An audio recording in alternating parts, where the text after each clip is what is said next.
नमस्कार दोस्तों, BCD take के इस भाग में आपका फिर से स्वागत है। दोस्तों, इस भाग में एक कैपेसिटिव टच स्क्रीन कैसे वर्क करती है मैं आपको इसके बारे में बताने जा रहा हूँ। तो फिलहाल कैपेसिटिव टच स्क्रीन को समझने से पहले आपको मैं कैपेसिटर के बारे में बता देता हूँ।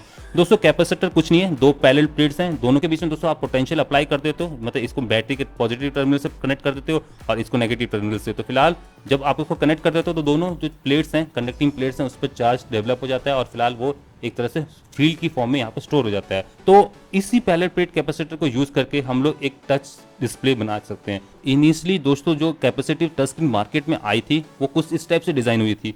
एक कंडक्टर था दोस्तों पूरा का पूरा, और उस कंडक्टर को आप पॉजिटिव टर्मिनल ऑफ बैटरी के साथ कनेक्ट कर देते थे और जबकि नेगेटिव टर्मिनल बाहर निकाल के छोड़ दिया जाता था। लेट्स सपोज आप इस टच स्क्रीन को टच करने जा रहे हो, तो फिलहाल सबसे पहले तो आप इस कंडक्टर को टच करते थे, उसके बाद अपने हाथ से टच स्क्रीन में किसी पोर्शन को सिमुलेट करते थे। तो फिलहाल इस केस में क्या होता था, इस केस में दोस्तों जो कैपेसिटेंस बनती थी तो वो बनती थी, एक तो स्क्रीन पर जो लगा हुआ मेटल है और दूसरा दोस्तों जो आपका हाथ है। तो क्योंकि दोस्तों आप भी एक अच्छे कंडक्टर हो तो फिलहाल आपको पहले तो बैटरी के नेगेटिव टर्मिनल से यहाँ पर टच करना होगा और फिलहाल अपने हाथ को जैसे आप टच स्क्रीन के ऊपर लेके जाते थे तो फिलहाल वो उसको रिकॉग्नाइज कर लेता था। क्योंकि दोस्तों इनिशियली जो यहाँ पर प्लेट पर जो चार्ज स्टोर था, प्लस चार्ज स्टोर था, फिलहाल आपके हाथ को वहां पहुंचाते ही वो प्लस चार्ज आपके हाथ के थ्रू यहाँ पर नेगेटिव टर्मिनल ऑफ बैटरी पर पहुंच जाता था। इनिशियली ये पूरी की पूरी प्लेट की कांस्टेंट प्लस या पॉजिटिव चार्ज से यहाँ पर चार्ज हो जाती थी और फिलहाल आपके हाथ के प्रॉक्सिमिटी में आते ही ये चार्ज आपके हाथ के थ्रू ट्रांसफर कर जाता था। तो फिलहाल जहाँ पर दोस्तों आप टच करते थे स्क्रीन पर, वहाँ पर दोस्तों जो पॉजिटिव चार्ज था वो कम हो जाता था। तो फिलहाल जो चार्ज यहाँ पर कम हो जाता था तो उसको इसका जो सेंसर लगे थे इसके साइड कॉर्नर पर वो वहाँ पर डिटेक्ट कर लेते थे। दोस्तों इसमें जो साइड में लगे हुए सेंसर कैसे वर्क करते हैं मैं आपको समझा देता हूँ। इसमें क्या होता है, लेट्स सपोज ये आपका डिस्प्ले है और फिलहाल डिस्प्ले पर पूरा का पूरा पॉजिटिव चार्ज यहाँ पर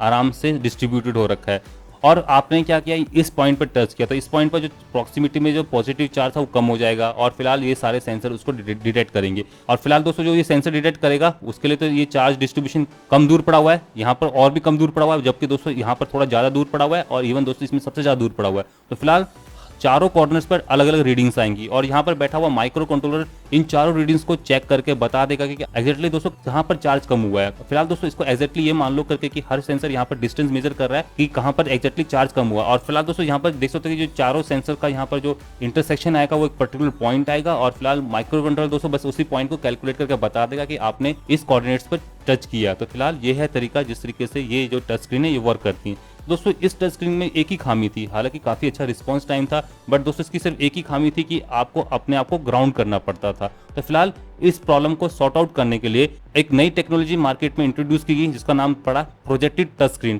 प्रोजेक्टेड टच स्क्रीन दोस्तों वही टच स्क्रीन है जो कि आपको अपने मोबाइल फोन, लैपटॉप, टैबलेट्स पर देखने को मिल जाएगी। और फिलहाल इस टेक्नोलॉजी में दोस्तों क्या डिफरेंस है, इस टेक्नोलॉजी में दोस्तों आपको ग्राउंड होने की जरूरत नहीं है। दोस्तों आइए आपको मैं समझा देता हूं कि प्रोजेक्टेड टच स्क्रीन कैसे वर्क करती है। तो ये आपका एक मान लेते हैं पैरेलल प्लेट कैपेसिटर है, आपने इस कैपेसिटर को चार्ज कर दिया, यहाँ पर पॉजिटिव चार्ज आ गया, यहाँ पर नेगेटिव चार्ज आ गया और इसकी वजह से दोस्तों यहाँ पर एक इलेक्ट्रिकल फील्ड प्रोड्यूस होगी।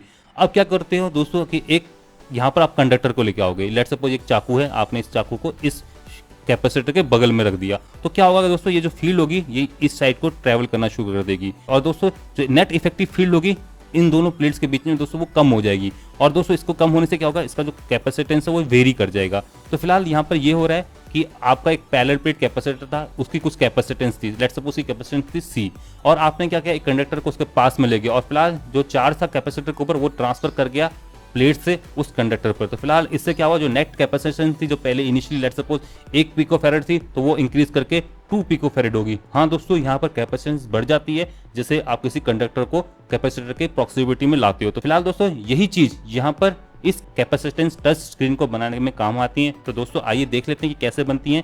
इसके लिए दोस्तों एक ग्लास प्लेट होती है, ग्लास प्लेट के ऊपर आप ITO को पहला पूरा कोट कर देते हो और उसके बाद उसको पैटर्न कर देते हो। लेट्स सपोज आपने पैटर्न करके ITO की इस टाइप की रेखाएं बना दी, हालांकि दोस्तों इसकी थिकनेस होगी पतली नहीं होगी दोस्तों, ये काफी मोटी रेखाएं होंगी। और इसके बाद आपने इस ग्लास प्लेट के ऊपर एक और ग्लास रख दिया और उसके बाद फिर से ITO कोट किया और उस ITO पर आपने इस टाइप की रेखाएं पैटर्न कर दी। तो फिलहाल एक तरह से बिल्कुल वही है, मैट्रिक्स वही बन चुकी है और इस मैट्रिक्स को आप अपने माइक्रो कंट्रोलर के साथ कनेक्ट किए हुए बैठे हुए और आप चेक करो कि किस एग्जैक्टली पोजीशन पर आपकी कैपेसिटेंस चेंज होती है। तो फिलहाल आपको पता है अगर आप अपनी फिंगर को ले जाओगे इस डिस्प्ले के आगे तो क्या होगा, आप उस पर्टिकुलर एरिया का कैपेसिटेंस इंक्रीज कर दोगे। इंक्रीज करोगे माइक्रो कंट्रोलर को पता चल जाएगा उस एरिया का कैपेसिटेंस इंक्रीज हो गया, वो फिलहाल मैट्रिक्स को काउंट करके कि कौन सी नंबर ऑफ रो और कौन सी नंबर ऑफ कॉलम पर कैपेसिटेंस चेंज हुई, और फिलहाल दोस्तों जहां पर भी कैपेसिटेंस चेंज होगी तो फिलहाल रो और कॉलम को देख के माइक्रो कंट्रोलर बता देगा कि आपने डिस्प्ले के कौन से पोर्शन पर टच किया। तो फिलहाल देख सकते हैं कि कैपेसिटेंस टच स्क्रीन कुछ स्टेप से वर्क करती है। कैपेसिटेंस की जो वैल्यू होती है दोस्तों आपके फिंगर के प्रॉक्सिमिटी में आते ही वो चेंज कर जाती है, क्योंकि दोस्तों जो फील्ड लाइंस होती हैं जो पहले इनिशियली सीधी जा रही थी आपके फिंगर के आते वो आपके फिंगर की तरफ मूव करना शुरू कर जाती हैं, और इससे नेट कैपेसिटेंस था दोस्तों सेल का वो इंक्रीज कर जाता है। और फिलहाल आपका माइक्रो कंट्रोलर उस इंक्रीजिंग कैपेसिटेंस को मेजर कर लेता है और कॉरस्पॉन्डिंग आपको कोऑर्डिनेट बता देता है कि आपने इस एरिया पर टच किया। तो फिलहाल दोस्तों ये है तरीका जिस तरीके से एक कैपेसिटेंस टच स्क्रीन वर्क करती है, स्पेशली प्रोजेक्टेड टच स्क्रीन। दोस्तों यहाँ पर आप एक प्रोजेक्टेड टच स्क्रीन की लेआउट दे सकते हो। तो फिलहाल लेआउट की बात करें तो नीचे ये वाला पोर्शन तो आपका एलसीडी हो गया, ये टच स्क्रीन होगी, और ये ऊपर प्रोटेक्शन वाला ग्लास हो गया। तो फिलहाल देख सकते हो कि आईटीओ की पैटर्न इलेक्ट्रोड है, ग्लास है बीच में और साथ में एक इलेक्ट्रोड है। तो फिलहाल इस केस में आपकी टच स्क्रीन सेपरेट होती है, ग्लास सेपरेट होता है और एलसीडी सेपरेट होती है। फिलहाल दोस्तों इससे जो ओवरऑल थिकनेस होती थी आपकी जो डिस्प्ले की वो बढ़ जाती थी, क्योंकि इस केस में आपको देख सकते हो एक ग्लास यहाँ पर, एक ग्लास यहाँ पर है और दो ग्लास यहाँ पर है, मतलब इफेक्टली 1 2 3 एंड 4, तो 4 ग्लासेस आपको इंट्रोड्यूस करने पड़ते थे डिस्प्ले के अंदर। तो फिलहाल इसकी जो थिकनेस प्रोफाइल बन के आता तो काफ़ी बड़ा आता था। तो रिसर्चर ने दोस्तों यहाँ पर इस प्रोफाइल को छोटे करने की कोशिश की और दोस्तों इंट्रोड्यूस किया 1 ग्लास सोल्यूशन को। तो फिलहाल देख सकते हो कि 1 ग्लास सोल्यूशन में इसमें जो एक ग्लास था बीच वाला ग्लास वो कम हो गया, और इस वजह से दोस्तों जो आपका डिस्प्ले का साइज था वो कम हो गया। तो फिलहाल देखा जाए तो 1 ग्लास सोल्यूशन अधिकतर आपको हर किसी मोबाइल फोन में देखने को मिल जाएंगे।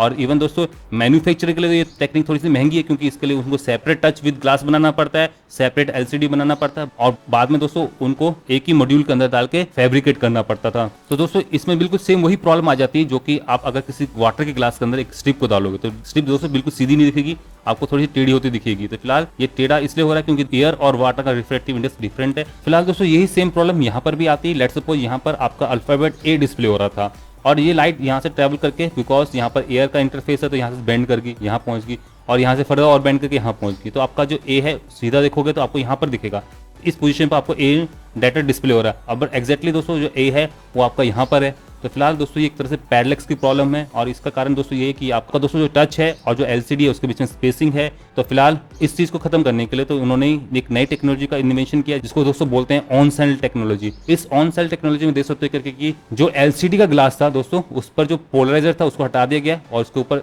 टच को फैब्रिकेट कर दिया जाता है और फाइनली दोस्तों उसको पोलराइजर लगा दिया जाता है। तो फिलहाल इस केस में जो पैडलेक्स की प्रॉब्लम होती थी दोस्तों वो बिल्कुल ही खत्म हो जाती थी। इवन दोस्तों जो आपका जो साइज है एलसीडी का वो काफी कम हो जाता है। पर फिलहाल देखा जाए इस केस में अगर आपकी टच स्क्रीन खराब होगी तो आपको पूरा एलसीडी मॉड्यूल चेंज करना पड़ेगा। बट दोस्तों इस केस में अगर आपका ग्लास टूट जाता है तो यहाँ पर कोई प्रॉब्लम नहीं, आप आराम से ग्लास को सेपरेट करके और नया ग्लास लगा के अपनी प्रॉब्लम को सॉल्व कर सकते हो। तो फिलहाल देखा जाए तो ऑन सेल टेक्नोलॉजी काफ़ी अच्छी टेक्नोलॉजी है।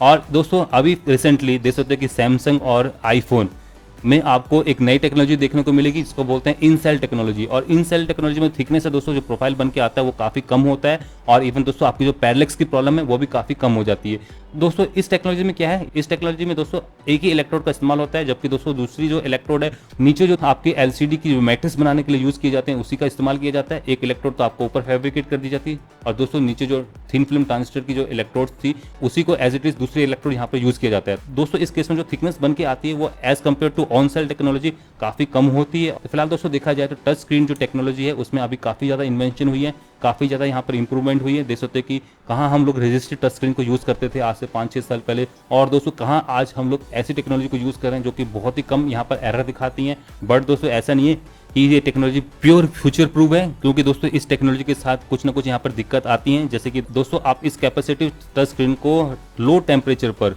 नहीं यूज कर पाओगे, और दोस्तों इवन अगर आपने ग्लव्स पहन रखे हैं, अगर ग्लव्स आपके नॉन कंडक्टिव हैं तब भी इस टच स्क्रीन को यूज नहीं कर पाओगे। फिलहाल दोस्तों ये तो इसकी दो मेजर डिसएडवांटेजेस होगी। इसके सिवा दोस्तों देख सकते हैं कि आपने यहाँ पर आईटीओ को यूज कर रखा है, हालांकि आईटीओ की जो यहाँ पर थिकनेस है काफी मोटी है as compare to resistive touch display. और फिलहाल दोस्तों ये आईटीओ बहुत ब्रिटल होता है, मैं आपको बता चुका हूँ। अगर कहीं आपका ये डिस्प्ले गिर जाता है तो मे बी आईटीओ की लाइन ब्रेक कर गई, टूट गई, तो चाहे दोस्तों आपकी इन सेल टेक्नोलॉजी हो, चाहे दोस्तों आपकी ऑन सेल टेक्नोलॉजी हो, चाहे दोस्तों आपकी 1 ग्लास सोल्यूशन हो, तो दोस्तों किसी भी टेक्नोलॉजी में अगर आपका ये डिस्प्ले गिर गया और आईटीओ की लाइन यहाँ पर टूट गई तो आपका टच वर्क करना बंद कर देगा। और फिलहाल दोस्तों ये सिर्फ इसलिए होता है क्योंकि दोस्तों यहाँ पर जो कंडक्टिंग लाइंस हैं उसको बनाने के लिए आईटीओ यूज किया जाता है, और ITO बहुत ही ब्रिटल होता है। हल्का से दोस्तों यहाँ पर इसको मोड़ने की कोशिश करते हो तो ये टूट जाता है। तो फिलहाल यही कारण होता है किसी भी डिस्प्ले पैनल का, अगर हल्का सा भी यहाँ पर बैंड या स्ट्रेस आता है तो ITO की लाइन टूट जाती है। अगर ITO की लाइन टूट गई तो आपका जो टच है वो वर्क करना बंद कर देगा। तो फिलहाल आपको अब समझ में आ गया होगा कि क्यों आपका टच होता है वो गिरने पर वर्क करना बंद कर देते हैं। फिलहाल दोस्तों ये रहा टच टेक्नोलॉजी, और फिलहाल मुझे लगता है कि दोस्तों आपको सभी को समझ में आ गया होगा कि कैसे एक टच स्क्रीन वर्क करती हैं